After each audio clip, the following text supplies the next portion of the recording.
Hello' বন্ধুসকল, আশা কৰোঁ আপোনালোক সকলো ভালে আছে।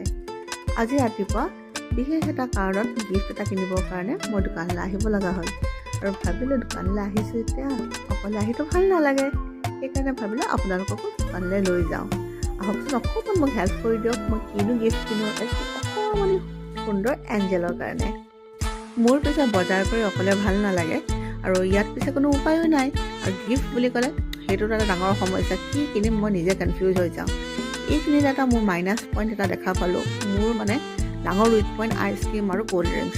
মই খাওঁতকৈ আইচক্ৰীম এটা খাই লওঁ। এক মিনিট ৰখিব দেই। আইচক্ৰীম মই খালোঁ আৰু এটা অকণমানি গিফ্ট কিনিলোঁ, মই দেখাম বাৰু। কিন্তু সন্মুখত এয়া কি, মোৰ আৰু এটা ডাঙৰ উইক পইণ্ট। আজিতো মই চাগৈ আপোনালোকক মোৰ উইক পইণ্টবিলাকৰ কথাই কৈ আছোঁ।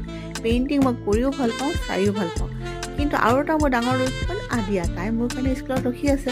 চ' বন্ধুসকল আজিলৈ ইমানতে এৰিলোঁ দেই। চ' বাই বাই।